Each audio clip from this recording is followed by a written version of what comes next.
Hello, everybody, and welcome back to Cinema Savvy. It is myself, George, joined once more by Tate, and bringing back Reece for another entry in the not Steven Spielberg retrospective. Oh my word!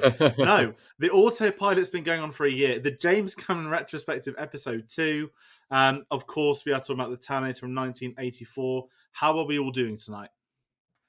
Yeah, doing good. Something's weird's going on my camera. It's dropping, so I'm going to try and fix it quickly. But yeah, no, ready to talk about Terminator. Yeah, myself, all good, ready to talk some James Cameron and some Terminator.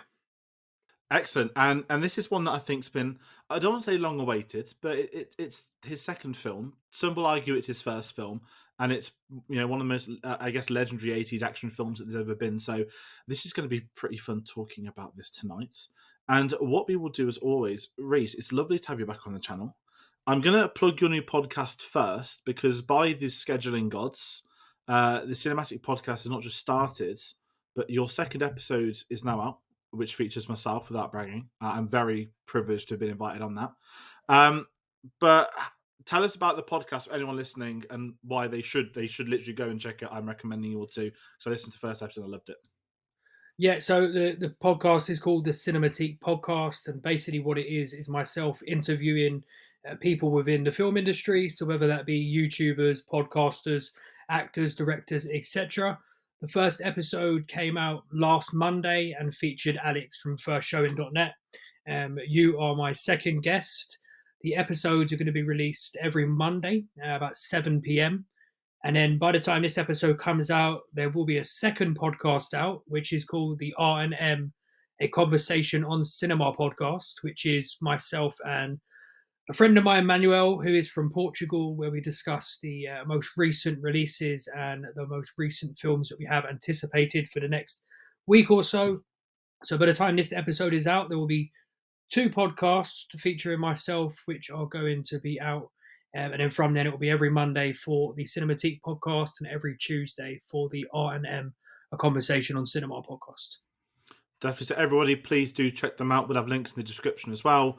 You can get them on all the usual streaming websites as well. So please do that. And we've got the socials. And talking about social medias, we want to hear from everyone tonight. So please do comment below with your thoughts on the Terminator. If you're watching it later on, let us know your thoughts. We've had a lot of people. We're recording this on the Friday before. So our Piranha 2 episode has been out a couple of days. And there's been a lot of people commenting about Piranha.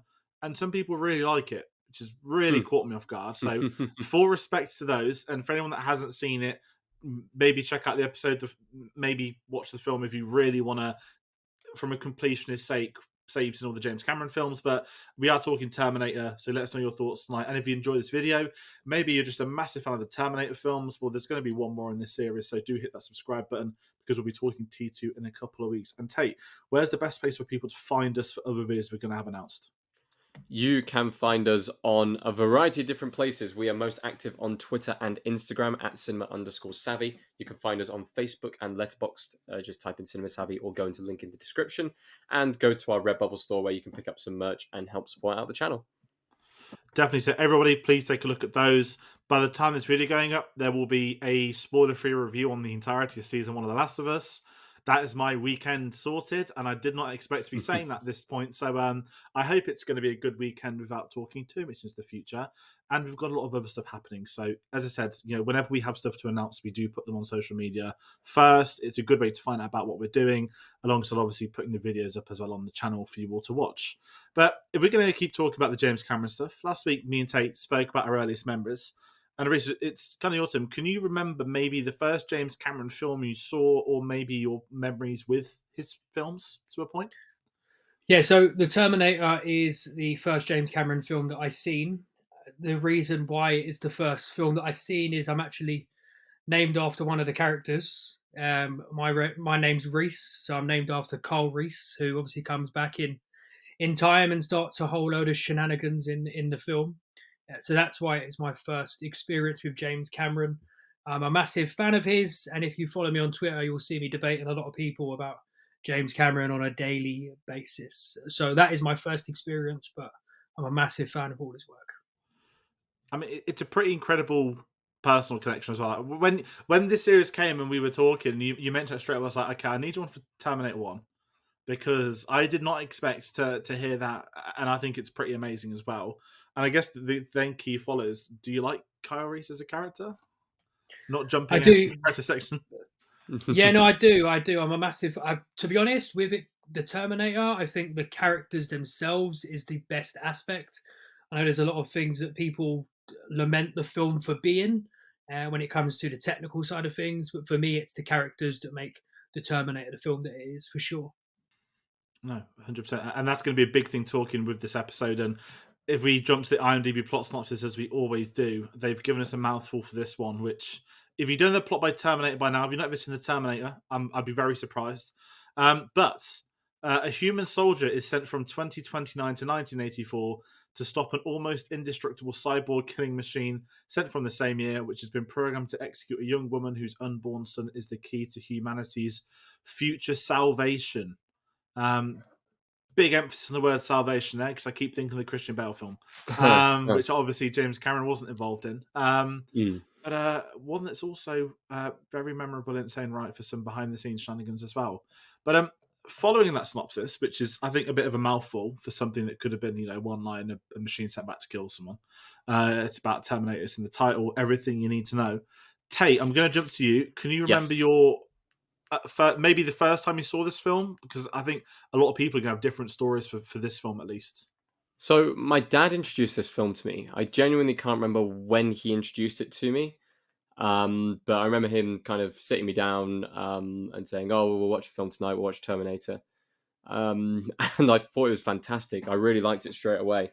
I just found it to be just such an intriguing kind of aspect. I was really getting into my sci-fi at the time. I think that year my dad had already introduced me into like Star Wars and various different things of that kind of level of sci-fi. So to get like a big kind of more serious sci-fi action film with a few kind of interesting one-liners thrown in and stuff like that. I mean, I was drawn to it straight away. I really, really enjoyed it. Excellent. And obviously, Reece, we heard about your story. Is this something? Were you quite young when you saw it? Maybe I know this is rated 18, and I think there's certain films that people say is like the first 18 they saw. This is technically mine, and I remember seeing this. But can you remember at Mine all? was The Was it shown to you, Matrix. I want to add my first 18 was The Matrix. Yeah, no, I've definitely. It was definitely one that I seen early doors. I never really had a problem with my parents showing me 18 films when I was really younger. I still remember A Nightmare on Elm Street ruining my sleep for weeks. And of course, we spoke about Jaws and the Steven Spielberg retrospective. That was an early one for me as well. But because of the namesake situation, The Terminator was a film that I seen pretty early in my movie watching days. When it comes to experience wise, of course, it was a film that I was very anticipating because of the fact you're named after a character you want to know if it's a cool person. Is it someone you want to be named after, right? And then when you see Arnie walking out, you're thinking, is that him? Is that him? And then obviously it wasn't. But it ends up that the person I'm named after is also a very cool character as well, a time traveling badass. So I don't have a problem with that at all. no, that's pretty great. And if I kind of remember mine, I mean, we're all from England, but we're not far off in ages. Do you remember when? I don't know if Film 4 was a channel, but E4 used to show films as well. The E4 Yeah. would always show comedy. They'd always have friends on from like 5 till 6 or 6, and like something from 6 till 7. But they always put a film in at 9 o'clock. And I remember seeing The Terminator, and I must have been 10, 11. Obviously, it was way before Salvation came out, so I know it's before 09. Mm. And this was before. I always talk about the Thursday night film sessions where I watch a lot of like incredible films for the first time, like My Neighbor and His Friends, or like the really good stuff like Heat and all that. And I remember loving this because I didn't know anything about it. I hadn't seen it. I didn't know much about the film. It would have been pre-Dark Knight, actually. Now I'm trying to think about it. And I just remember loving this idea because I know who Arnold Schwarzenegger was because I love Jingle All the Way. And I love Batman and Robin. And I was like, oh, wait, is this? And I think it's really fascinating without taking the tangent to a conversation about 18s. I would say, I don't think that's too young to be watching an 18 rated film. I know there's a legality. Yes, I can't go out and buy it. I was shown Kevin and Perry at the age of like 8 and 9, which is actually terrible when you really think about it. But it's only worse when you're older and you realize what the jokes are actually about. But I've always found it fascinating. Maybe when I've had like younger cousins who they might have been stricter on growing up like relatives, and they'd be around saying you can't show this person a 15 because they're 14, and I'd be like, whoa. and my parents weren't like the most lenient. They were fine with me watching older stuff. But I think everyone's had these moments where there are just certain classics you see at the right age. And I Mm. think if you'd have seen something like Terminator at 18, not that it wouldn't have been as good, it's just that it was like great to see those films inherently you're meant to be too young to see, but actually you're not. I'm not going to wake up and become a Terminator at the age of 12. I'm not going to go out into a shop and buy everything. Maybe Americans would, but not me, because obviously we can't here. But it's just one of them where you know what I mean? The ratings, though, is that the rating system such an incredible conversation within itself. And every year on Twitter, it pops up. Someone will do it, and it'll be like, what was the first 12 you saw? What was the first 15? The first 18? It's always really interesting reading what people put to those. And I remember, I think it was Film Stories or Den of Geek did what was the first 18, and so many people put the Terminator that were all British, and I always wondered, is it the TV thing? Is it people picking up VHSs, renting them back in the day as well, maybe in the 90s? It's such a fascinating topic of discussion, and kind of the film itself is, I feel the film itself, not talking about the franchise or what to come after, but Mm. the Terminator as a concept, I feel like is spoken about more than the actual film, which is equally as interesting because I love this film. If anyone isn't curious by now, but I just kind of wondered, like, what are all your initial thoughts on the film in that respect? That is it something you've always loved, or did you grow to it as you were older slightly? It's something that I've always loved, and I don't know if it's a controversial opinion or not, but I do prefer it to T2. I know that's sacrilege for a lot of people to understand, but I've always been that way with a lot of original films when put up against their incredibly successful sequels. Like, we'll talk about it when we get to Alien and Aliens as well. I much prefer Alien to Aliens. And it's exactly the same with this film. Like, I love the idea and the concept, the kind of groundwork they do for it. I don't think he was ever intending to set up a universe, but at the same time, like, what he did with this film, with the story building and kind of the way that the story was told, the flow of it, just the horror elements thrown in, everything, it was so well done. And I always liked it, like, from when I first watched it. It's an interesting debate though, because would you rate this an 18 now? Probably not. I mean, there's a lot of films that kind of get away with different ratings. This would either be a 15 or a very, very kind of top tier 12A in the UK, I'd say at the most. But yeah, no, like, I always love the film, and I actually prefer it to T2. Yeah, no, I prefer it to T2 myself. I fully agree with what Tate said about the originality side of things. Anytime a movie comes out and it creates a universe, creates kind of the history behind everything. Again, Alien for me is a much better film than Aliens. I'm not going to be on that episode, but you lot are going to have a field day with that one. Mm, Um, but yeah, with the Terminator, it's more of a case of the Terminator itself. It's just an iconic character, Arnie with the Terminator. And with Terminator and T2 Judgment Day, it's kind of he is the character, right? The films are brilliant, don't get me wrong. But mm, it's like it kind of works in a horror movie that way. Halloween is great because of Michael Myers. Scream's get great because of Ghostface, and it's more of the character based kind of film. I've always loved the Terminator, but I do think it's more of a case of the Terminator as a character more so than the film.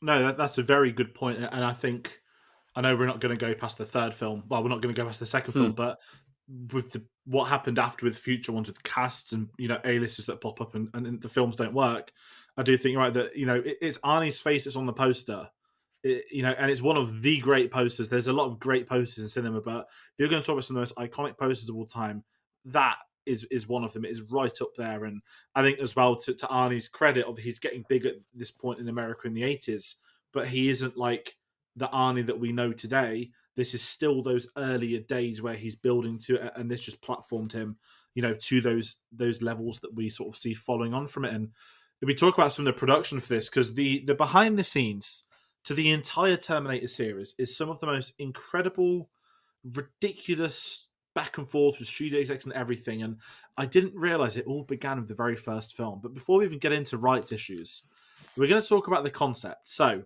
Tate, we mentioned it in Piranha 2 last week. That was a very troubled mm, production, to put lightly. And if anyone's very. curious, we tried to decipher it a week ago. And there's just so many conflicting things you can read online. There's so much research you can do. And the book is still open for what happened on Piranha 2. But one thing is crystal clear. So James Cameron was struggling. So after he was sacked, he used all the money he had left to fly back to Italy to try and work on Piranha 2 again.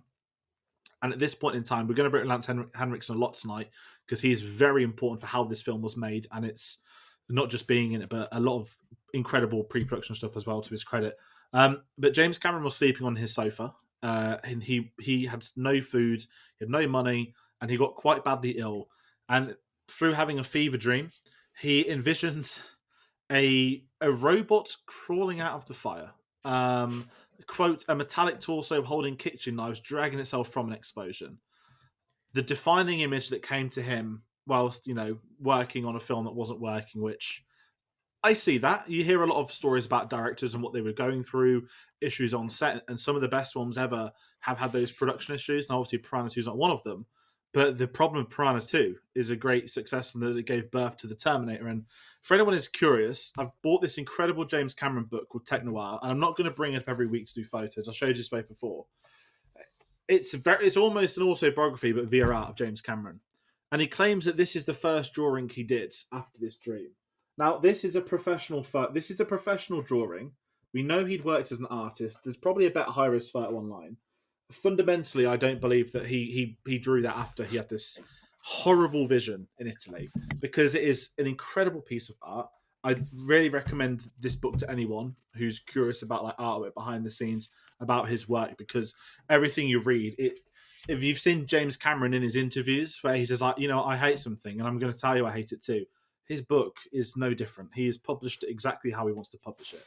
And to his credit, that's the concept for Terminator. And now we know the image is at the end of the film, when the truck explodes and it comes out of the fire.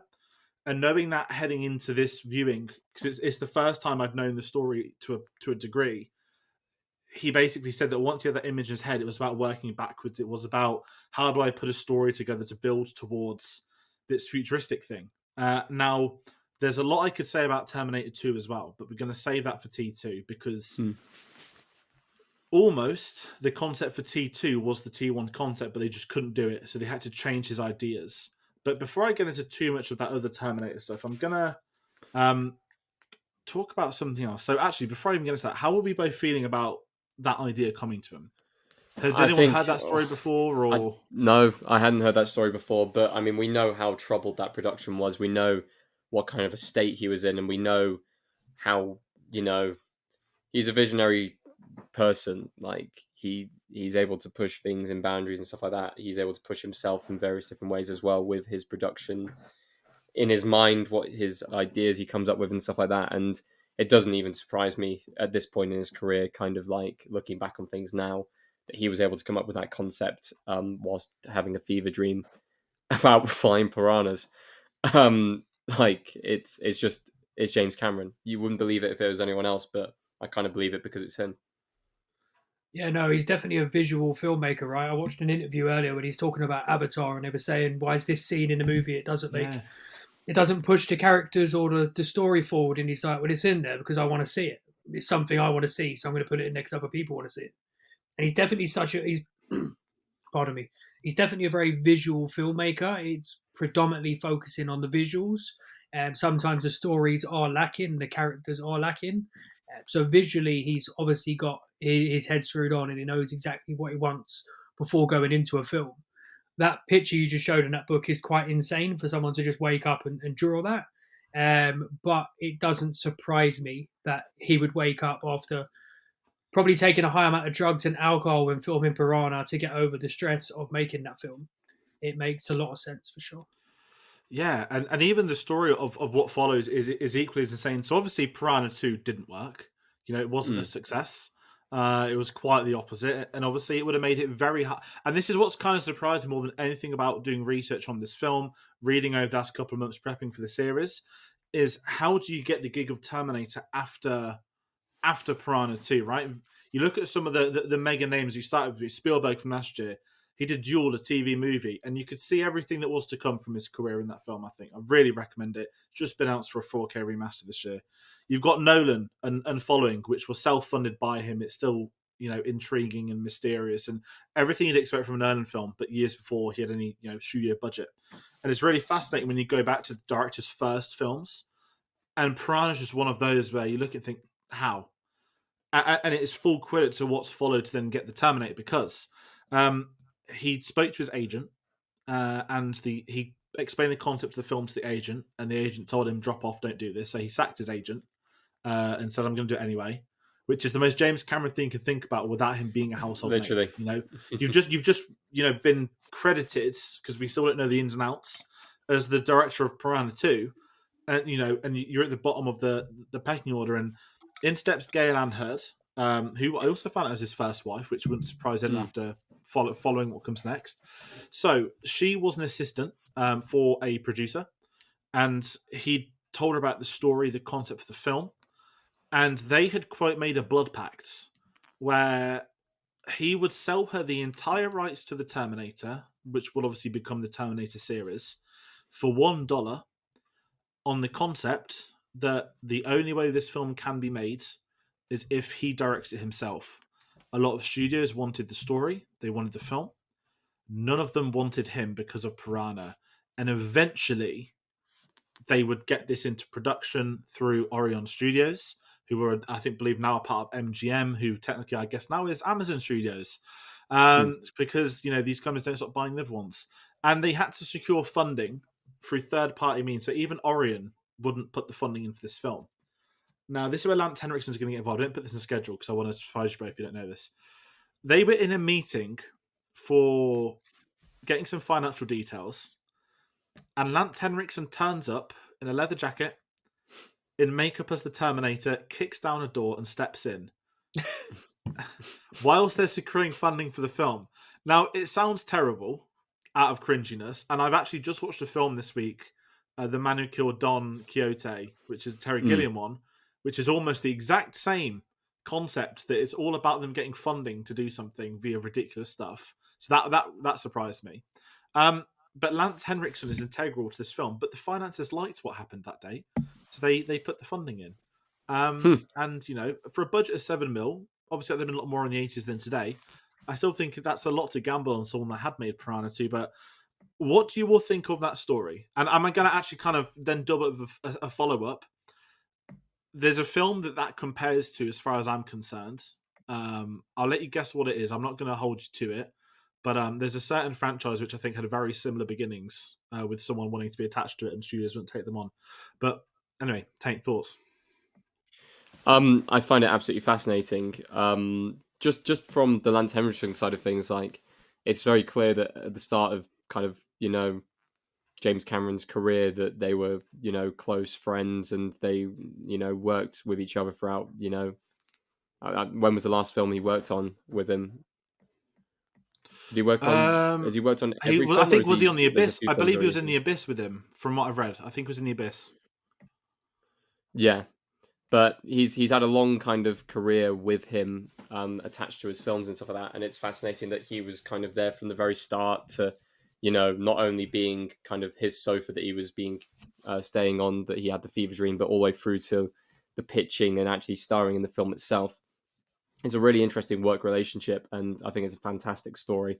And yeah, I can imagine that, James Cameron saying, oh yeah, just, kick the door down, pretend to be the Terminator for a bit, we'll see if we can get the funding, kind of thing. But yeah, fascinating. Yeah, the kicking the door down stuff's a bit OTT, to be sure, to get funding. The idea itself of James Cameron just saying, no, it needs to be me who directs it, makes perfect sense now, knowing who he is as a person. But if that doesn't show you that you need to be fully focused and commit to what you believe in, then there's no point even watching anybody else, to be honest, because he is pretty much the blueprint for showing that if you believe in something, you need to keep on pushing along with it. Obviously, not saying that the next person who writes a film is going to write the Terminator if they continue with it, but you've got to have belief in what you're doing. Otherwise, why would anybody else? And in relation to the other film you're talking about, is it George Lucas and Star Wars? No, but not far off. Sylvester Stallone and Rocky. Oh yeah, that was a nightmare. Because none of them would want him to play Rocky. Which, if anyone's read that behind the scenes story, listen, I used to have dogs. I love dogs. The story of Butkus from the film, his own dog having to sell it, being homeless, one of the most incredible stories that just adds to Rocky and what it became. And without segueing into the future of Terminator, it answers that question I'd had for many years. Why are there why are there so many bad Terminator films, but why are they such a mess in respect to as them as intellectual property? And that's all the answers that, like Stallone with Rocky, although Rocky's in much better hands. Um, you know, it was never his to begin with. It was, I guess, almost the sacrifice of losing the rights to what will become yours, Mm. um, to be involved in it. And then my mind goes to George Lucas and thinks, how the hell did he get away with that? An absolute legend. You know, how different could the world have been if he'd never owned Star Wars from the get-go? That'd have been a completely different series, different franchise, different everything. Even cinema would be different. And it's going to be interesting talking about some of those things. But I'm glad you brought up Star Wars, actually, because there's a really good interview of James Cameron and George Lucas together from a couple of years ago.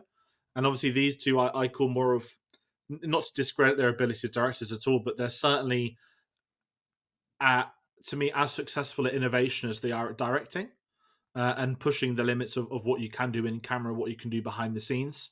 And it's just incredible when you listen to those two talking with each other about the politics, certain choices they made for films, and reflecting it modern day at the time that no one discussed. It's just incredible. And I think James Cameron, as an individual, is just, the more I've read about him and tried to not figure him out, but his actual story itself is quite remarkable of how he would go on to be as successful as he has been. And even at the time of recording, Avatar's hit 1.5 billion today. It's the ninth highest grossing film of all time. Avatar 2, sorry, not Avatar 1, that's still first. But yeah, just, the casual $4.4 billion for his last two films. But aside from that behind the scenes, I'm also going to talk about one more thing before we get to the direction itself.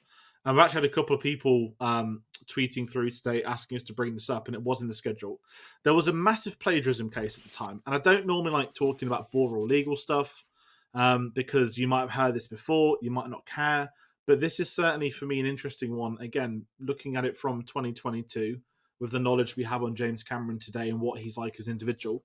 There was a plagiarism case by a writer called Harlan Ellison, who worked on the TV series The Outer Limits, and he claims it's ripped off 2 episodes, but specifically one called The Soldier. The premise for this TV episode was that someone from the future had to return to the past to essentially stop this terrible future from happening, or prevent, a change in history. And the concept of where this came involved is obviously what the Terminator thing is with Reece going back. And at the time, Orion Pictures wouldn't back James Cameron. He says, no, this is my original idea. This is nothing to do with them. He couldn't afford to hire a legal team. He didn't have any money still, and they wouldn't back him. So he had to accept and settle outside of court for this to go away. And he maintains decades later, he's broke his, is it gagging orders when they're not allowed to talk about legal things? This is James Cameron. He doesn't care.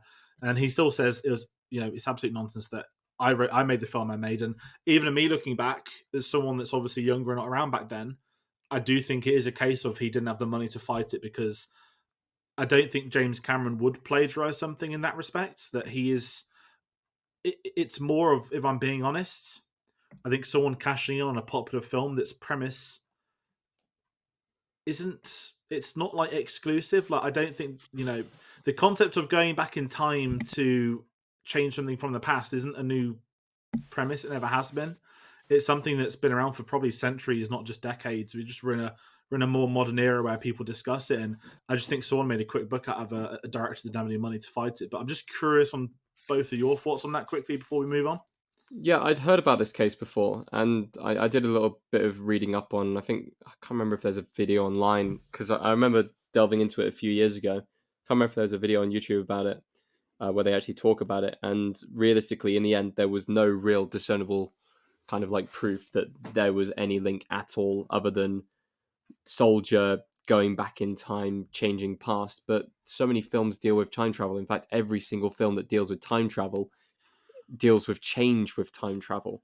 So, the fact that there's a soldier involved, if you actually have a look at the plot of Soldier, I'm pretty sure it's they're fighting on a battlefield. They both accidentally get sent back in time, but one of them gets sent back further.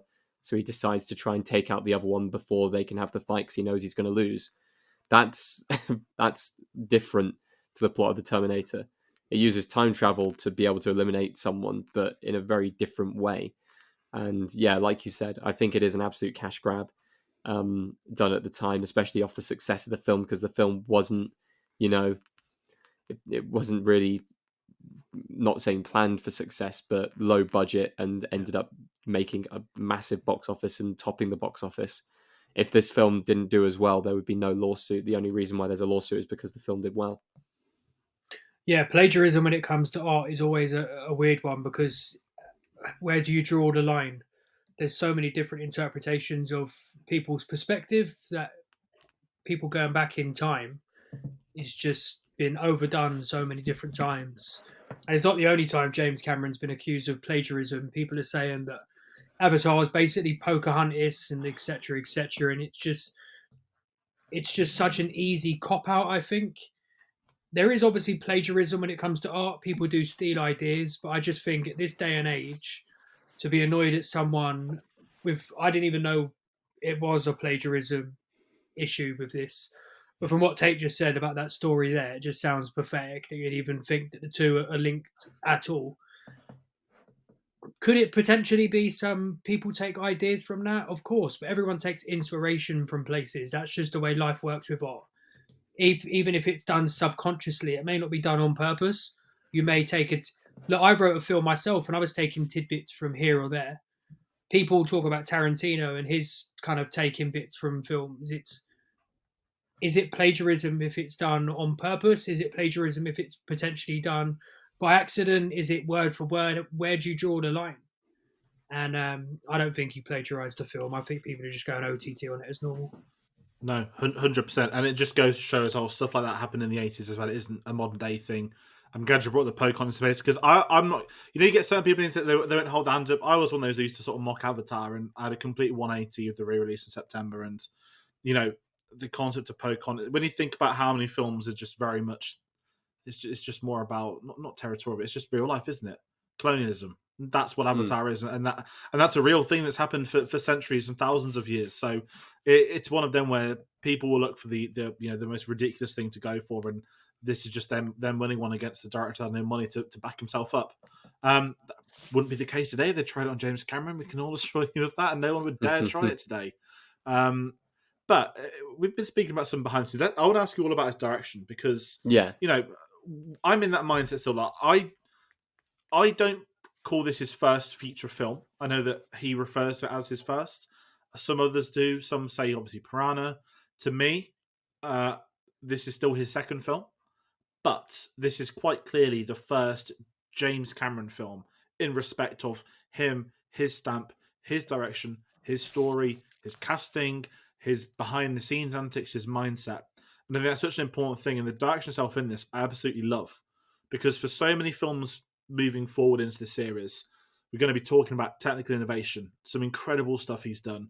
What did he push forwards? What new tech was he using? What did he really push himself to do? Whereas this is an action film. It isn't necessarily about shooting in new ways. There's no innovation. There's no big technical, moving forwards things. This is outright a James Cameron action film. And I'm going to kind of jump to what you said earlier, Reece. I think something that people won't speak about with this as much, which I think is the main reason this film works, we'll bring up a comment from Twitter again when we get to characters. The direction works because we're invested in the characters we're meeting in the film. Whether you enjoy the concept of the villain or love the action, you wouldn't enjoy that as much if you weren't invested with the stakes at hand. And I think, in respect to where his career goes and where it is there, he knows what he wants to do, and he successfully delivers it. And also, he has this, not knowledge the audience knows what to do, but I think he knows his films are going to be popular. That's something he's sort of made clear over the years, that he knows what people want to enjoy, what people look for from making films. And I think some of the best filmmakers have that mindset, as well as it being personal, them saying we're going to make a film for us, what we want to watch. I think James Cameron very much knows what people want to watch, and I think this absolutely delivers from that respect to him on such a low budget.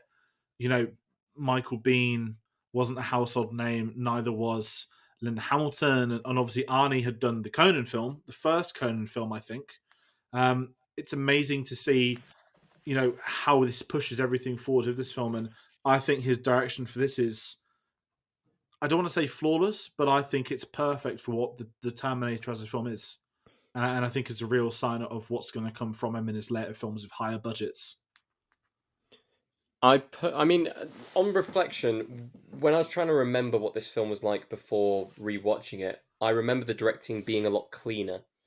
I don't know why I remembered the directing being a lot cleaner. Maybe it's because Terminator 2 is cleaner. In fact, all of his other films past this are a lot cleaner. But I'm glad that you've put down on the notes here guerrilla filmmaking, because that's kind of what it feels like. You're so down in with the action and you're so up close and personal with the characters. You feel like you're in the club scene. You feel like you're running with them through the alleys.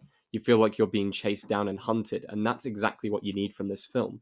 You need to feel like you're one of these characters being chased by this unstoppable creature or this unstoppable force. And that's what the directing kind of brings you here, because it's so kind of native and so, like shaky cam, kind of in the moment for a lot of the scenes, a lot of the action scenes especially. It really does put you in the trenches for it and really does put you kind of there in the situation. And I think that adds to layers of the story. I think if the first film was cleaner, a bit like T2, I don't think it would have worked in the same way. I don't think it would have had as much of an impact with its kind of first outing. Whereas this, because it feels a bit darker, a bit grittier, a bit more kind of upfront and in your face, like you're actually being chased by the Terminator, it lends to the audience. It makes you feel like you're part of the film. And that's, like you said, he knows what people want. And that's exactly what you would want from this kind of storyline to start this film off. But yeah. For me, I think The Terminator is probably his best work, if I'm being perfectly honest.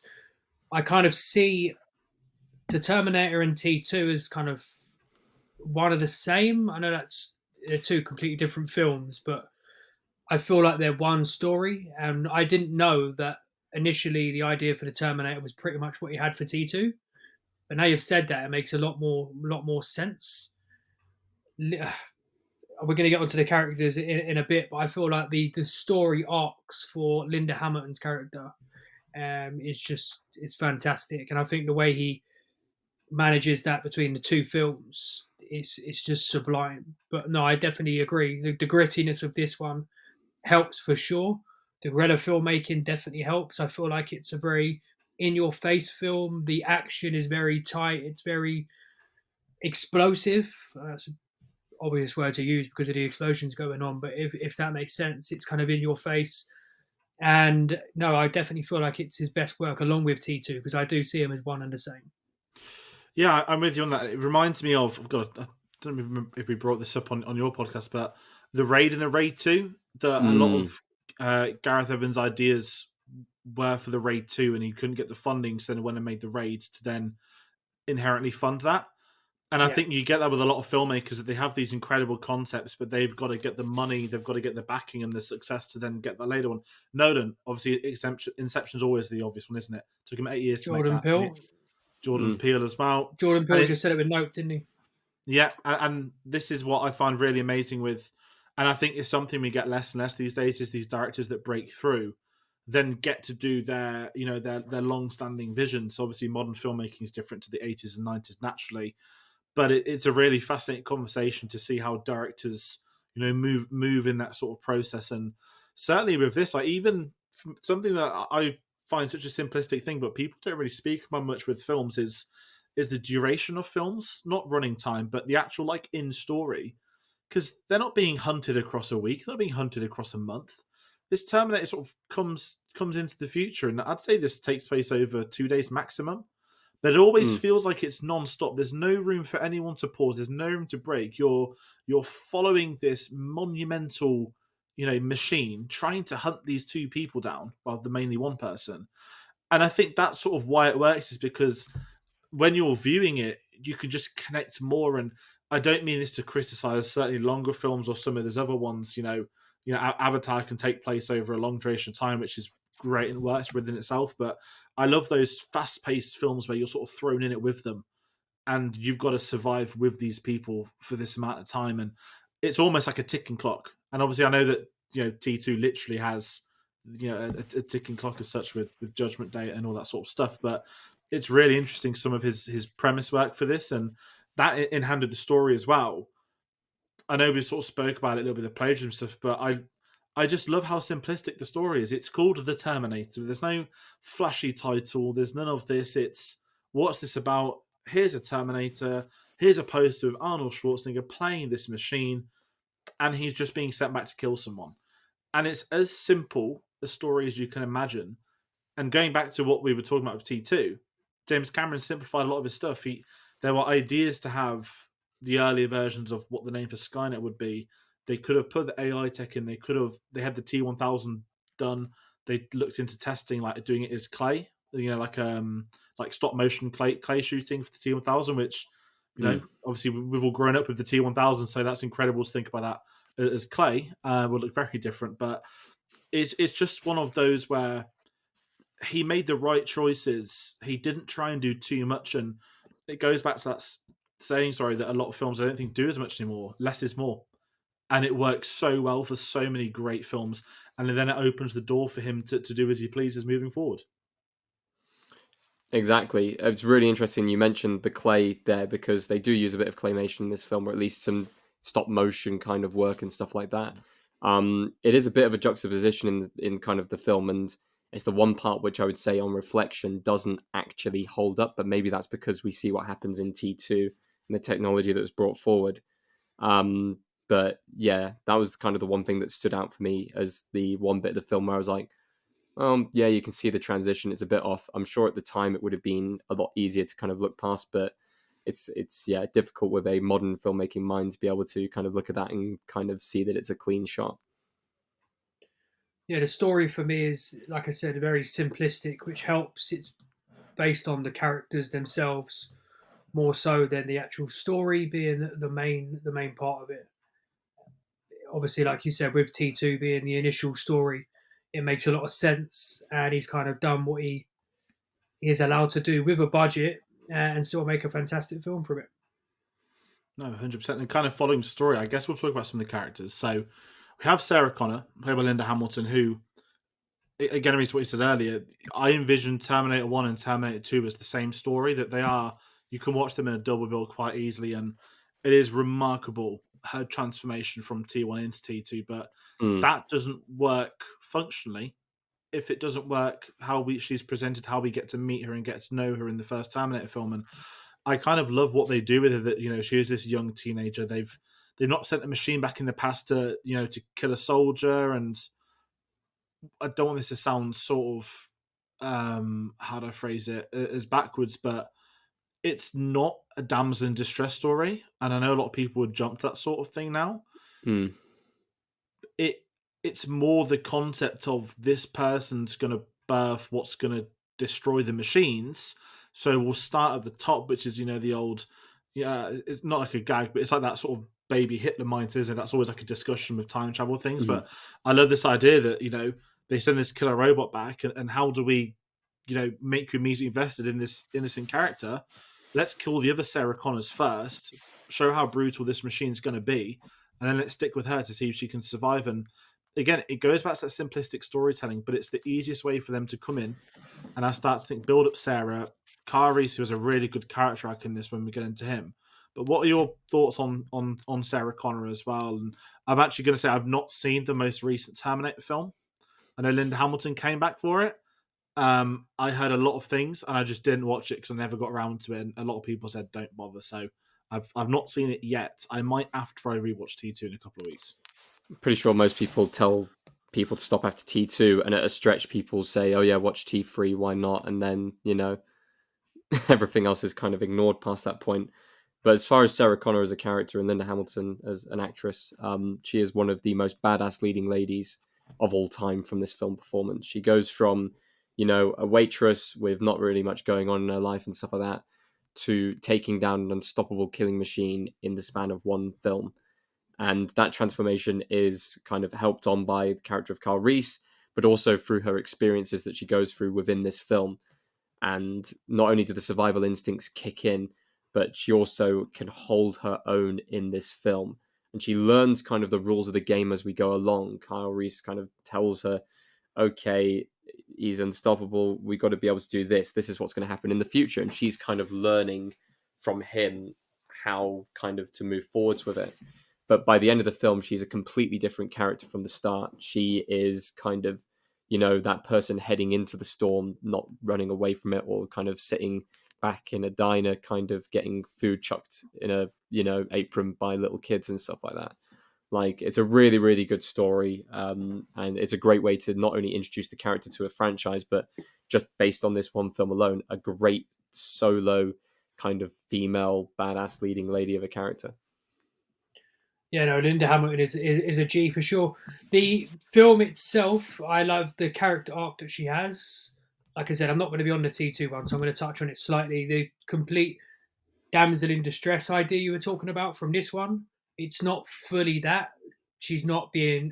Carl Reese hasn't come back and just completely held her back, not let her do anything at all. She has helped him fight the Terminator. And obviously in T2, she turns into the leading kind of protagonist and the one that's kind of taking them all down. Dark Fate, is that the most recent one that she was in? Yeah. She came back. I've not. It's got Gabrielle Luna, I think. Yeah, I didn't mind it. I think it's the best one in the series aside from T2 and the Terminator. She definitely is one of the best aspects of that film for sure. The other ones are just trash, but that one is not too bad. Not too bad. But no, our arc is fantastic, and Linda Hamilton is one of the just an iconic character. That switch from T1 to T2 is insane. Her, Uma Thurman in Kill Bill, and Sigourney Weaver in Alien are kind of like my top 3 heroines when it comes to female leads for sure. No, yeah, absolutely with you in that as well, and we will get to talk about Ripley in Aliens, which I cannot wait for. And let's talk Kyle Reese as well. So Michael Bihn's a fascinating one of this is that I've seen me and Tate were talking before, I've seen hardly any of his work, and I don't really know why. I mean, I forgot it was in The Mandalorian, if I'm being honest, which, it was a massive thing at the time, and it's really interesting with him that, he was this staple. He appeared in a couple of James Cameron films, and it's not that he hasn't done as much since. I've just not seen the work he's done. So that's on me more than anything else. But it's really interesting because I really enjoy him in this film. And I love the concept of the soldier from the future that was already in love with her. That, because we've grown up in existence, there's certain films, I think Star Wars is obviously an obvious one about, we know who Luke's dad is, Darth Vader, before you see it. I've always felt at Terminator that you always know that Kyle Reese is the dad of John Connor. So you don't have that stake of them falling in love, or at least when he tells the story. And I think it's such a low-key part of this is their relationship. And actually, that came from the studios, that the studio execs told James Cameron, we need you to sort of push this romance angle a bit more. And that was one of the things he agreed to and was happy to do, which is kind of great at the same time, because I think how having a few of those scenes, his backstory, the burning image, then the image coming full circle at the end of the kid taking it, I love how they set them up, and I think their relationship is earned. And obviously, what then happens with T2, the John Connor, it just adds to Kyle Reese as a character that, he was the father of John Connor. And it's a really interesting one because, he goes toe-to-toe with Terminator. And if you want another incredible behind-the-scenes statistic, he started doing football stats. He, I believe, is only actually on set with Arnold Schwarzenegger for the club scene. That's the only time they're ever on set with each other, which is quite remarkable when you think about it. Because, of course, the fight at the end is the when it's the stop motion exoskeleton. Yeah, so I've only just realised that as well. That's fascinating. It's one of those. I guess it's one of those kind of film moments where two characters only meet for one scene, but you think they actually kind of have a bigger kind of part to play with each other than they actually do. As far as Kyle Reese's character is concerned, like you said, I think it's a really, really good character. I'm actually, for once, I'm glad the studio actually stepped in and kind of pushed that angle, because I don't think the films would be the same without having that kind of element of romance thrown in to the film. I think it works with the chemistry that they build within the film. The chemistry absolutely works in this film, and to have it kind of come full circle and kind of at the end of the film, when Sarah Connor's making the tapes to say, "Oh yeah, he is your dad. I'm telling you this now. You will send him back," and stuff like that. It's a really, really kind of, it's a nice knot tied at the end of the film. But that all comes from the character of Kyle Reese, who is, once again, like you said at the start, Reece, a badass character. He's a really good action character within this film. It's a shame that I haven't seen more Michael Biehn stuff, but I mean, outside of the stuff that he's done with James Cameron, I couldn't name any of his other stuff, honestly. So Yeah, no, Bean's a good actor. I don't think he's been utilised as much as he should have been. In relation to the character itself, the whole idea of being sent back in time by your son non-knowingly, and he sent you back knowing you're going to die. It's a pretty sick concept when you think about it. It's one of the best concepts. It's so basic when you think about it, but just the way it works on a constant loop is pretty nuts. And I think that's one of the reasons which has given the Terminator such legs when it comes to a franchise. If it was just a normal person sent back in time and it didn't have that father birthing a son part of it, I don't think it would have anywhere near as much life as it does. I think which probably would have been a good thing if after T2 it would have been done, to be fair. But it definitely is a very big aspect for the film. And yeah, no, I agree. I think the studio pushing that angle probably ends up being massive for the Terminator, and is one of the reasons why it is such a big film. No, 100%. And let's talk Arnie as well, because listen, we've said Terminator however many 100 times already. Arnold Schwarzenegger is the Terminator. He will always be the Terminator. The other ones, T-1000, they can have the names, but the Terminator itself will always be Arnie. And, you can't look at him and not think of it. If anyone does think of a different role when they see his face, do let me know, because he's had an incredible career, played so many wonderful characters in so many classic films. But there are just certain things that I believe actors are born to play. And Arnie's is the Terminator, and kind of bringing Lance Henriksen, because he does have a role in this. And we spoke about his behind the scenes, how he was so important to getting this film funded. Sorry, Reece, do you want to? No, go on. I just want to double check something before I say it. So continue, and I'll just have a quick look and just want to double check something before I. Because I'm pretty sure. What's interesting of this is that Arnie almost wasn't the Terminator. Obviously, we knew Lance Henriksen was almost it, but originally he didn't like the idea. He called the film not a terrible film, but he apparently was shooting the sequel to Conan and said he's got this, rubbish action film that's going to shoot for a couple of weeks. The studio that were doing Conan were nervous about him jumping on the Terminator. So whether that's just them wanting their client on their film, or whether that's them thinking there's a good concept coming up, our actor might, make it big elsewhere. I found it fascinating that when you look at Schwarzenegger's history of the Terminator, that he spoke about not method acting, and I don't want to get into the method acting thing because it's obviously not that, but he apparently became quite invested within the Terminator, that he would try and avoid speaking to the cast on set to maintain this fearful thing that he is the machine. And one of the reasons he got the role is because when he went out for a meal with James Cameron, and by the way, if you want another James Cameron corker, he went out to the meal to purposefully cause an argument because he didn't want Arnold Schwarzenegger in the role as the Terminator. He wanted Lance Henriksen. They hit it off so well at this meal out that he was immediately cast as the Terminator. And apparently it's because Arnie says, I'm not playing a robot. I have to become the robot. Something as sort of cheesy as that, but it worked, and they've hit it off. And listen, they didn't just make 2 Terminator films. Of course, we've got True Lies that he did in the mid-90s as well. And I don't know if Arnie's been cast in Avatar 3. I feel like it's Vin Diesel. Vin Diesel's in Avatar 3. That's the actual. There was rumours of Arnie in Avatar. I'm guessing that's just too easy for anyone to go for, but he could have worked without, talking about Avatar. They're getting what's called Lava Navi in the next film or something like that. They announced today or something like that. So I can imagine Arnold Schwarzenegger completely on fire. Red Avatar people. It'd make a great. I know you've not. So Tate's not seen. For anyone watching home, Tate's not seen the sequel because he's in Austria. I haven't seen Avatar 2. Arnie would make an incredible, head of the military type character for the humans when we're going to get more of them. That's all I'm going to say. But yeah. Anyway, Arnie and the Schwarzenegger, Arnie and the Terminator. Just everyone's thoughts, because it's hard to talk about it, because it's been like a constant in our lives. Even when Terminator Salvation came out, and it was the debate of, he can't be in it because he's a politician, and then there was the weird CGI stuff, and then it was him coming back was he in Terminator Genesis, or was that? Pretty sure he's in Genesis. I can't remember if he was in Genesis or not. He was in Genesis, yeah, for one scene. It's like a CGI younger version. It was awful. I remember that's Jai Courtney. Yeah, sorry, Tate. I'm going to go over to you because I keep forgetting what I really mean to be saying. Arnold Schwarzenegger as the Terminator. Well, it's his most iconic role. It's the first thing whenever someone says Terminator, I'm immediately thinking of Arnie in that role. And it's absolutely fascinating. I got a few little tidbits about his role in the Terminator. One which I love to tell people out here in Austria as well. So when he originally went to go do the German dub for the film, they kind of approached him for it, said, "Oh yeah, do kind of the German dub for it."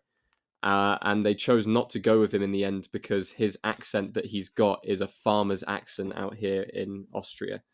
So it'd be like a West Country accent kind of version for a bit like Dave Prowse kind of, for Darth Vader kind of levels. Yeah, I was going to say. So that's why he got didn't get the role for the dubbing in the end. But it's fascinating that he was originally up for the role of Carl Reece, because that would have been a completely different character. They were looking for someone foreign or someone with a foreign appeal, apparently, to play that role. And it would have, I don't know how the film would have panned out. I feel like he would have been too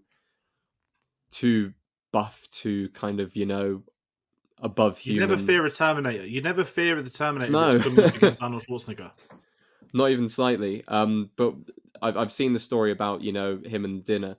What's really interesting is the people who were possibly cast. Now, I know that Sylvester Stallone was up for the role, but he actually turned around and didn't he say, like, you directed Piranha 2? And he chose Sting not did the to same. go. Sting did the same. Mel Gibson also turned down the role. And then the funniest one of all, O.J. Simpson. But Cameron did not feel like O.J. Simpson was believable as a killer. That's the quoted line. That is the quoted line. Which is no, that's I saw that and I did double check it. That's real. There were other people who believed that. There was other people who believed that as well. So it does make sense. Yeah. It does make sense. And I believe there was a comic run done in the early 90s which actually has O.J. Simpson as a Terminator. And we did actually have someone tweet us asking us to bring up the O.J. stuff, but that's one of those, like not ill-fated casting things. That's one of those, like, in a parallel world. Not how different could have been in a good way, but that just... I don't think, if I'm going to be honest, this isn't a criticism of the film, of the cast members. One of the primary reasons for this film's success is Arnold Schwarzenegger as the Terminator, and I think his agents had advised him against playing a villain. Yeah. But I just think that it's so much better that he wasn't, and I guess, not trying to cast my mind back to early 80s cinema, but I guess the buff person was always the hero, right? That the villain would be the weird guy, the freak, the one that's not strong but mentally weird, or like an ex-Marine. There's something about it being put Arnie as the villain in for this that makes it work. And, when he's going around the neighborhoods, I keep going to that first Sarah Connor, the one that gets killed in the front door. If that was, just like a small dude, not that I'm afraid now, but I think because it's Arnold Schwarzenegger, this ripped guy, the accent they always talk about, they help. It's almost synthesized. They say his accent like works to playing a machine, which I do understand, and I can understand that logic of why they think that, and it does work in that respect. That he's not American. I think that's the key, but. It's that sort of engineering. I know he's Austrian, but you have certain accents that work for certain types of villains, and it's obviously not trying to stereotype, after World War II. But I'm going to assume, an accent of that part of Europe is something that would have helped them think of villains as well, which is quite unfair, but probably a fact from Americans. And without getting myself in trouble thinking of other stuff of pre-assumptions, I just think if Lance Henriksen, this isn't a criticism of him, I'm so glad he's in this film. I know he pops up in Aliens as well. I just can't see him as the Terminator. And there is an incredible piece of artwork that James Cameron did in pre-production of Lance Henriksen as the Terminator. And I don't want to keep getting the book up, but I'm going to have to, because this is Lance Henriksen is the Terminator. And this is, by the way, and the crazy thing, these are all drawings that James Cameron has done himself. This is the Lance Henriksen Terminator pose. He drew that. That's pretty cool, though. And this is it, and it's a bit like the Joker. Do you know the Killing Joke? Yeah. He looks a bit like the Joker. Yeah. And what I'm kind of fixated upon is not how different this film could have been with Lance Henriksen, I love the fact that James Cameron is obviously very good friends with him. He appreciates him helping out so much of his career and kickstarting it. The fact he's still got him a role, and it doesn't matter that it was a big role. He got him a role in this and stuck with him, and I think that goes a long way for these filmmakers that aren't forgetting the people that have helped to make them. I know it's such a random tangent, and it takes me from the Terminator side of things, but in sort of line with Arnie, and obviously I guess this is more of a chat for T2, but it makes it so much better that, in Terminator 2, the villain isn't a buff, ripped, you know, Mm. unit. It's the liquid metal that you need someone of a completely different build to Arnold Schwarzenegger, and as some of the best ones of all time often do, these little decisions made when people don't plan long term, it ultimately can help you if these things do end up going long term. And I think just Arnie, you just can't put anything past him. Is there anyone that doesn't like him as the Terminator? Because I just need to know. No, that's perfect casting. You look at films in throughout history and it's just perfect casting. You talk about the meeting that you had with James Cameron. I think Arnold Schwarzenegger back in that day, Mr. Olympia days, turning up to your dinner. You're probably sitting down at the time and he's walking over to you. You're just like, look at this giant monster of a man. And it's probably at that point that James Cameron was like, need to call Lance and let him know that the role's no longer his. And it made like that picture of Lance Henriksen looks good. And I think Lance Henriksen would have been able to pull off a version of the Terminator. Yeah. But you wouldn't have T2. You wouldn't have the kind of iconic version of the Terminator. And you're right, you don't look at anyone, Arnie, and see anything other than a Terminator, even though he's been in so many quality films and the amount of stuff that he's done. The one thing I wanted to touch on was the accent thing, which is pretty funny. It reminds me of the German scene in Inglorious Bastards. You know, when they're talking about where's he got the accent, and it's like it's from this little village in Austria, and they're trying to work out exactly what it is. Maybe they stole that from the idea of Arnold Schwarzenegger and the accent on the dub. But no, I Possibly. think. And also, I wanted to touch on Bill Paxton, who Yes. actually turns up in the Terminator. Bill Paxton is one of my favourite actors. He's just popped up in. Obviously, you're not going to touch on him in Aliens in the series as well. But he's just such a brilliant actor, and he's obviously only in this for one scene. But I just wanted to touch on Bill Paxton and just give him a shout out for his scene. No, I'm with you. I put him in the schedule. Bill Paxton is one of those actors that I don't think that he was ever unwelcomed on screen. Anytime he popped up in any film, it benefited the film. And even when you go back to Terminator 1, it's one scene at more or less the beginning of his career. Yet Cameron still brings him back for more films. And, True Lies is some of the great stuff as well. And, I'm not going to divert into I'd love to talk more about Bill Paxton. Even Paul, who's on the Spielberg stuff with us before, when we announced this, one of the first things he put is can't wait to hear people talk about Bill Paxton because he's just one of those legends, and he just had that natural charisma in any film he was ever in. And it's going to be great to talk about Bill Paxton for a couple of these films moving forwards. Yeah, I was going to say as well, just, it's a shame that, he has sadly passed on now, but he was such a great actor.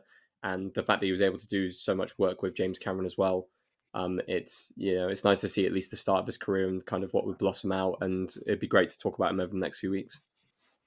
Yeah, and kind of if we wrapping up with some of the characters, I'm going to bring up a comment by Sam. He put, when we're asking for people's thoughts, he put, it's been over a year since I first saw the Terminator for the first time. What struck me was the performances by Schwarzenegger, Hamilton, and Bean. They sell the script and story, with the latter two adding the emotional depth that made me root for both to succeed. Fantastic film.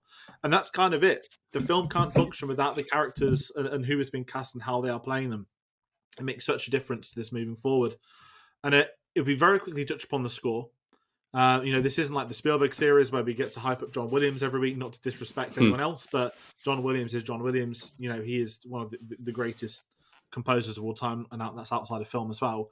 And I'm going to probably do this, unfortunately, for a few more times. Brad Friedel composes this. No, not Brad Friedel, the old Blackburn goalkeeper, which I always think of. I remember the first time I saw the name Brad Friedel popped up, I was like, what? I did think it was genuinely a goalkeeper, and obviously it wasn't. But he ended up scoring. Funny. I mean, it'd be very fair play to him for going that diverted career path. But this was Blackburn on Saturday, scoring on Monday, I guess. Oh, it's just you get that sometimes, don't you? I feel like there's another one. There's another composer that's got a similar name of like a sports person, but Stopping scores and starting scores. for God's sake, that's a good one. So this is the first theatrical film he scored in full. Now, I'm not going to lie, I haven't heard much of his work outside of the James Cameron films he's done. Obviously, James Horner's done a lot of the other ones as well. I'm really intrigued by this. So it's that 80s synth, right? And with it being his first film score, I kind of made a comment to both for it live that when we play the intro, when you get the Terminator 2 version of the theme, that he's come on more as a composer. It's a very different feeling, that film. It's more war, more so than synth. I've always felt. I always forget the score to this first one because T2 just is that everlasting one in my head. But I'm curious, what are both your thoughts on the score for this? Because to me, not in a disrespectful term, it doesn't blow me away in the sense of, this is what's going on. I'm so invested in the characters and the action that the score becomes the backdrop for me. So I don't really have an opinion on the score from a neutral standpoint. What I would say is that when we're into the futuristic, I guess the flash forwards, not flashbacks, but at the same time, some are flashbacks, even though it's from the future. That's where it kicks in a lot more, I feel, and I guess that's where that synth sort of comes from moving forwards. And I also kind of think, is it also the budget? It's a very small budget film. You're not going to be able to go out and get, your A-list composers they might have done previously. Yeah, I was going to say, this might be a bit of a Mandela effect here, but I always remembered the first Terminator score having that kind of, I don't even know how to describe it, like the hitting of the metal, like the dun dun dun dun, dun that really kind of too, heavy. Yeah, it's like a proper Mandela effect thing. When I came into the film, I was like, oh yeah, this is the synth one. This is the one where it's all synth. There was nothing other than synth in it. No, it was a good score for the film. By the fact that you don't really notice it, and the only things you do notice is the main theme. And like you said, when they flash forward into the future, that's the bit where it hit me the most, where they slowed down the theme, playing it whilst he's staring at the little kids starving in the future. But apart from that, it just kind of does what it needs to do. Like, it sets the groundwork for it to be expanded upon in later films for a better score to come along, actually. But outside of that, it's just it's a good synth score. What else can you ask for? Yeah, for me, it definitely a score that kind of just sits underneath the film rather than kind of bringing itself up in certain scenes.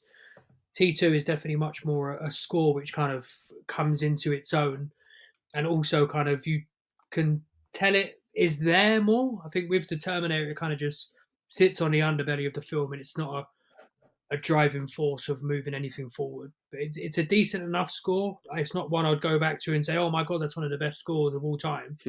Like you said, when I rewatched it, it wasn't something, "Oh my god, I remember this and that." And if you ask me now to kind of hum a bit of it, I'd be like, I don't think I can do that.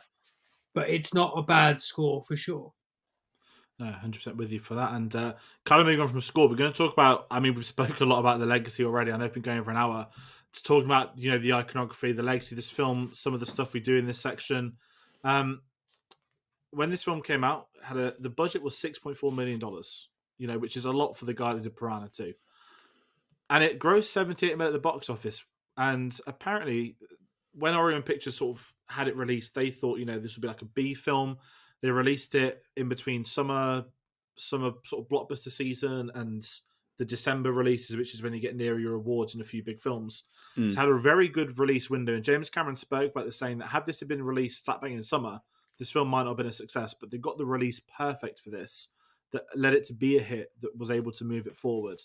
And I think the release dates are so underrated. I know not everything needs to be about box office numbers. I know some people hate people talking about box office, and certainly when you're looking back at films that have become, successful in their own right, it's a lot easier than doing that than talking about modern day films whose, the first weekend of Avatar 2, people were trying to make out it was a flop, which was embarrassing for anyone that tried to push that narrative, I will say, especially when they only look at American box office, not the rest of the world, which I always find the most incredible. Even with Avatar 1, that was not much on domestic and a lot on international. It was a creeper 25%. As well. It stayed around for so long. It just continuously made money. I don't know why everyone expected this one to come on and just make $2 billion in the first week. I keep going back and not Googling on Twitter Avatar 2 and checking out the people because you can see people changing their mind on it, and they're trying to Oh yeah, they're turn trying it to into protect it's it. only making loads of money. Well, it's like, well, a lot of people clearly like it. Just because you don't like it, that's fine. But if it's making a shit ton of money, that means a shit ton of people are going to see it and repeat viewings as well. I've watched it 4 times in the cinema. It's such a good cinematic experience. No, and that's kind of it. And sort of blame that in, I mean, look at James Cameron's last 3 films. Titanic was in cinemas for like 10, 11 months under a year, and it just Yeah. continuously made money. And T2, we'll guess that was the third highest grossing film of all time when that came out, which I didn't even find out till recently. But 78 mil for this film is mega. That In cannot go relation understated. in Sorry. relation to this one, it's a case of you're talking about film release dates and stuff. It's very hard to nail on what is the best time and date to release a film. Because if Yeah. money's the only if money's the only option, then the only idea, then you're going to probably go in a kind of July tempo, right? But if you're talking aiming for Oscars, people normally go end of the year, early Feb. But it there's a lot of factors that come into it if a property is going to sell and make a lot of money, and it needs to depend on when it's released, what's the climate like for films at that time. Is it an action period? Are people into superhero movies, whatever it may be? And the fact it made so much money, I think it's just a testament for James Cameron and the fact that he can bring these cinematic experiences to the screen. And his films always seem to have a long lifespan when it comes to cinemas. So it seems to get a high amount of people into the cinema to watch them. And this is a film that we're talking about releasing in the 80s. And he still managed to do that then.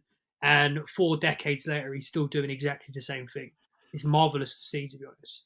And I'm going to be blunt, as much as I love a lot of other directors, there are very few directors.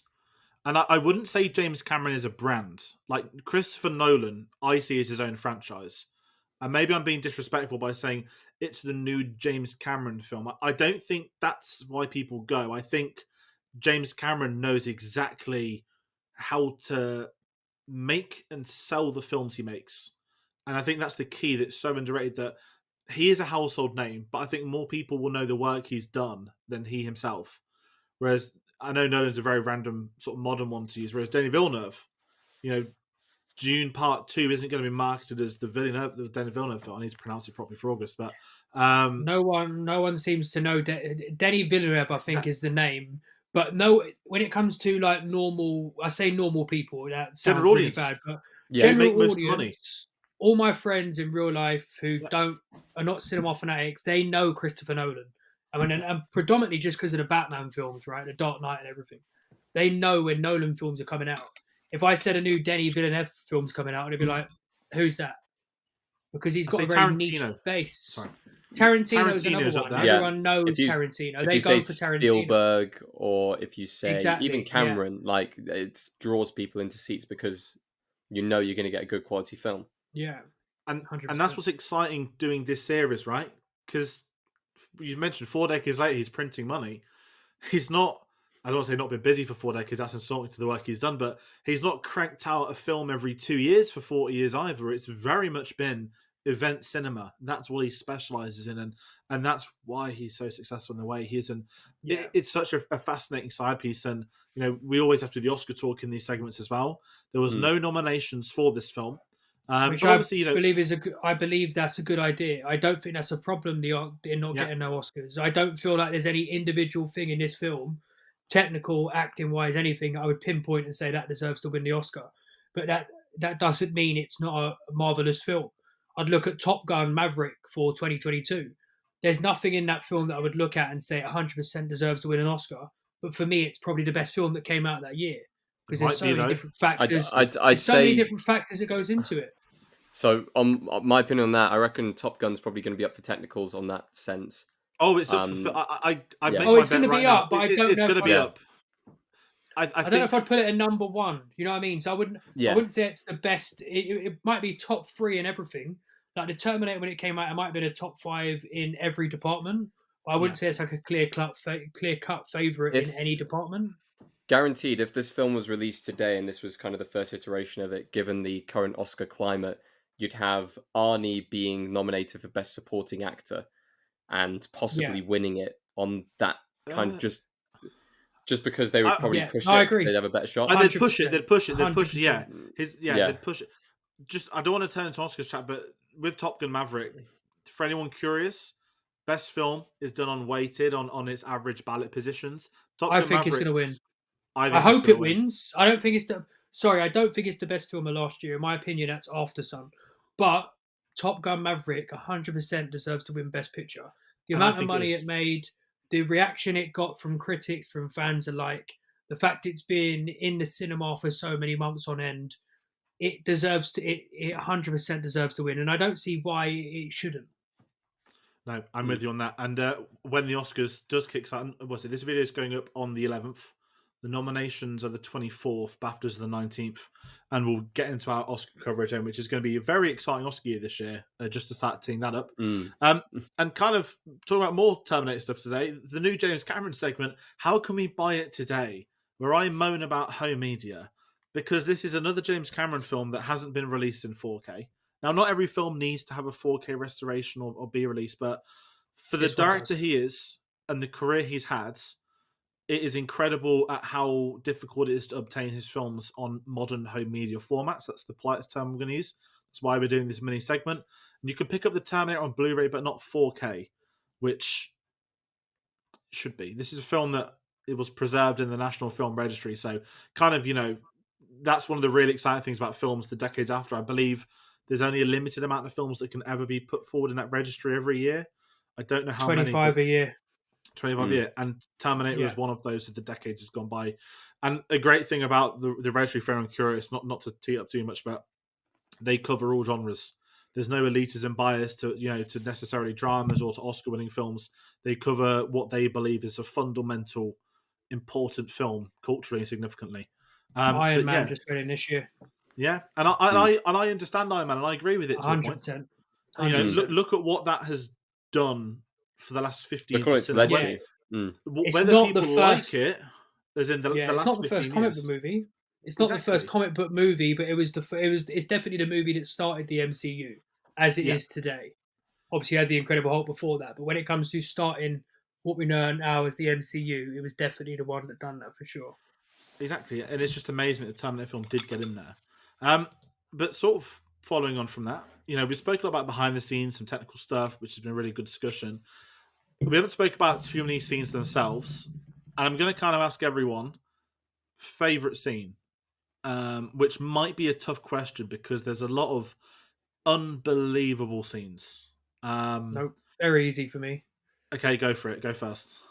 The nightclub scene, the first introduction to the Terminator and Carl Reece, is just 100%. The first time that she's introduced to the character, in that nightclub scene is just by far the best scene in the film, the best scene from any Terminator film, and probably one of my favorite scenes of all time, to be perfectly honest. It's just so well shot. The action's sublime. The music in that one, because it's sort of a soundtrack more than a score, is just so on point. And the introduction to the characters is insane. There's a look that Michael Biehn and Linda Hamilton have across the room. Like it's such a quality setup for their relationship, the film itself, and that scene in the nightclub where she's introduced to both of them is 100% my favorite scene in that film without a question. I've got two. One's a single line of "I'll be back" and everything that follows from that. One of the most iconic lines in all of cinema. And just kind of the quick look around first, sizing it up, and then just the "I'll be back." Fantastic, love that. And actually, one of my favorite scenes is actually kind of towards the end where Sarah Connor's doing the self tapes at the end. I really like that as a wind down of the film, just kind of tying up the loose ends and kind of knotting off kind of the fact that now we know that, John Connor's going to have to send, back his dad, kind of knowing that it's his dad to his own death. Like, it's a very harsh tie off in that sense, but it's fantastic for the film and it works for setting up the franchise, even if it wasn't intended. I'm with you on that, and I think the scene I'll jump to, I know we spoke about earlier, just the Terminator coming out of the fire. I think I've got this not just respect for it, that this is this image that a filmmaker's had in his head for a few years, but I love the fact that we've been treated to Arnold Schwarzenegger, this human being playing this robot that's just so perfectly in this role. You forget about the concept that's underneath that this is the metal behind the flesh. This is the Terminator itself. And I've always loved that sequence heading into that finale of it emerging from the flame. They think it's all over now, and all that sort of stuff. It really builds up, and kind of a criticism I have of a lot of the more recent Terminator stuff I've seen is that just the Terminators themselves don't. I don't want to say don't look scary. They just don't look good. And There's no I threat. don't. It's a threat thing. It's not a case of being a size or anything like that. You just don't feel that Yeah, threatening from them, and it's a but case of it's been done before. It's not nothing fresh and nothing new. I think that's one of the problems that the Terminator. It's very they're like remakes nowadays rather than yeah, sequels, Mm. and you're just not going to remake T1 or T2. They're just so good. They're just trying to go the wrong way about it. They keep on having Sarah Connor involved. If you're going to do it, just rehash the whole thing and just bring in new characters. It it's clearly doesn't work though. They keep trying to redo the same story, and what no one wants to see is stop remaking films that are already good. Go and get films that have good concepts and poor execution, and remake those. yeah. I think kind of in telling that the design kind of points is I don't know if it's just modern technology that not because modern films are so much better, but when you see the Terminator in stop motion, and even going back to T2 as well and what follows, maybe it's the quality of filmmaking that these not I don't want to do the whole CGI is boring thing that CGI there's a lot of them, but Mm. as you said, because they're not different, you're so acclimatized to the T800 now. But I just feel that because there's one of them that's a menacing threat, having hundreds of them and them losing fights is almost an insignificant concept to just having one going after. So my kind of logic of that's always been that haunting because it's like the without getting to Star Wars thing. Why do I think the space battle in Star Wars 4 is better than the one in 6? Because there's 3 TIE fighters hunting down every X-Wing. It's not hundreds and hundreds and hundreds going at them, it's 3. And you can get so much more done with 3 things, and it makes credible threats. So it's a really interesting one, but just the coming out the fire scene, I absolutely love. And if I was going to just go for a secondary one, it's the nightclub scene, as you said. And that nightclub is called Tech Noir, which is the name of the book I keep referencing throughout Mm. the series. So if anyone wants to get that book, you can. And it is I'm gonna get it genuinely worth myself, it. Yeah, unless it's it's like £60 or something. no, it was less. Then Don't I'll worry. wait. I got it dropped down, but that is its retail. But you can get it for a lot less than that. All right. But it's a treat to see it as almost. I didn't realize it would be James Cameron writing about his own work, which is just worth so much more than seeing the images. That makes sense for me. Yeah, seems like something you would do. Mm. Yeah, which doesn't. I didn't know the book existed before today, but the fact you've said that he wrote it himself and everything you said for James Cameron makes complete sense. I mean, I got a phone call from my parents. They're in Waterstones, right? One of the good ones that you don't get the smaller ones. You True don't get the story, more yeah. intricate. Yeah. They're like, oh, there's a book here, Avatar DK Visual Dictionary, because I love them for my Star Wars stuff. And I was like, oh, I like Yeah. Avatar, but I don't think I need to know Avatar world like that.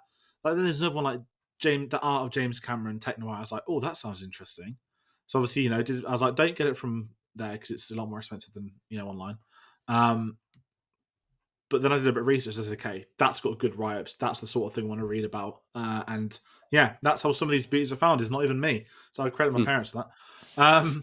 But aside from crediting good Christmas gifts, etc., heading into final thoughts on the Terminator. For me, it's just one of those perfect action films that I don't think I can ever get tired of it.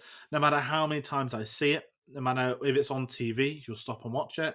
But even seeing it again on a nice setup, there's just something that's always going to click about this filming. Without slating the sequels after too much, it doesn't matter what has come since. It has never took away from the enjoyment on this film, seeing this film, the memories of this, and what this would then go on to contribute, and what films would sort of follow in its path as the years have gone by. So I absolutely love it, and I do think when this series is done and dusted, we're not going to do a ranking video on the James Cameron films, but it will be very exciting for my own personal one to see where this is going to stand up compared to a lot of his others, especially seeing it in a chronological order. Number one. Yeah. This is one of the kind of best film concepts of all time, and it's executed almost perfectly. It's fantastic from acting down to the filmmaking, down to the story, everything. It's so simple yet so effective, and it works. And I mean, I don't know if, like you said, he originally wanted to do the T2 plot, and of course that would have been in the back of his mind, and it was an open ending left there. But the fact that you were able to kind of make an entire universe based off this kind of not ridiculously long film and be able to base a franchise off that is phenomenal filmmaking. Whether he calls it his first film, his second film, whatever, at any stage in your career, if you're able to make a film like this, then your career is fantastic under any sense. And yeah, there's not much more I can say about it that hasn't been said, but it is one of the greatest sci-fi films of all time, one of the greatest action films of all time. And it's just an absolute masterpiece in filmmaking. Yeah, I think we've pretty much covered everything in the hour and a half we've been speaking. It's iconic. Obviously, the personal side for me makes the film hold a higher weight as well, which kind of is why it's always a film that is always in my head. If someone says, "What's the best film of all time?" It's not going to be the Terminator, but if someone says, "What's name me your favorites?" then the Terminator is always going to be somewhere thereabouts for sure for me. No, definitely. And it's been amazing to get on for this episode. Thank you again, Reece, for coming on. And for everybody at home that's been watching that's still with us, it's been amazing talking about this film. And it's nice to talk about the Terminator films, not previewing other Terminator stuff, because, you know, you get some franchises where you catch up with them and more stuff's come. But it is nice to go back and revisit. And we want to hear your thoughts. So as we said, please do comment below with your thoughts on the Terminator. If you've enjoyed this video, please do consider hitting a like button. And if you like this video, if you're curious about other James Cameron reviews, or you're a big fan of T2, then do hit the subscribe button because there is more coming on the way very soon. Because next up isn't T2. Next up is Aliens, which is going to be happening on Wednesday, the 18th of January. That is going to be something I'm very excited for to talk about, dive back. I've not seen Aliens, I think, in maybe 7 or 8 years. And it's one of my favorite sci-fi films ever. So that I cannot wait to go back to because it has been so long. And I'm going to squeeze in a quick rewatch of Alien, I think, the day before I do watch that. And if you're curious about what else is coming up on the James Cameron Retrospective, there's only a few more, but we've got The Abyss on the 25th. We've got T2 Judgment Day on the 1st and True Lies on the 8th, followed by Titanic rounding out after. So there are a few more. And if you weren't thinking, where's the Avatar reviews? They are on the playlist. We have uploaded those separately, so you can check them out on the playlist, which is on our channel homepage. And Reece, once again, not just thank you for coming on, but for everybody, please do check out the podcast, The Cinematic. We've got a link in the description. We've got the socials as well, at Reece Positive POV. I know you've got a lot in the pipeline at the moment, and I know we've plugged the podcast, but have you got any videos coming up on the channel as well? I know I've seen the top 10 preview for 2023, but I'm curious to see what else might be planned. Yeah, so by the time this is out, there will be a YouTube video, which is basically my top 10 films of 2022. I've got a couple of screenings next week for Megan and Babylon, so we'll see if any of those get rated 4 stars and above. And if they do, then I will do reviews for the YouTube channel, but the reviews will be over on thecinematique.com in written format, no matter if I love or hate the movies. But hopefully I really enjoy them and you get to get written reviews and video reviews. If you go to my socials at Reece Positive POV, there's a link tree in the description of my Twitter, which has a link for the podcast, both of the podcast, the YouTube channel, my letterbox, Instagram. Everything's pretty much under one banner. So Twitter Linktree is the best way to get access to everything. Definitely. I cannot wait to see what everyone thinks about Megan. That is going to be quite something. I genuinely can't wait for that. I'm going to miss everyone at the Babylon screening because everyone's going and I'm end up at the other one happening that night. But more details will come from what is being viewed that day. Tayte, where's the best place? When we've got videos to upload, I teed up The Last of Us will already be out by the time this video goes up. But if there's anything else for announced, it might be going to an event where we can get some photos or merge it into a video for YouTube Shorts. If we do, we'll put it on our social medias. Yes, go follow us on all of our social medias. It is the best place to find us for any information coming onto the channel at cinema_savvy for Twitter and Instagram. Go onto Facebook and Letterboxd, just type in Cinema Savvy, you'll find us there. The links are also down in the description as well. And go to our Redbubble page if you want to pick up some merch and help support out the channel. Definitely. So everybody, please do that. And once again, thank you all for checking in, for watching this video, for rewatching the Terminator. It's been an absolute pleasure, Reece, to get you on. Tayte as well from Austria. We will see you all on the next one. Take care.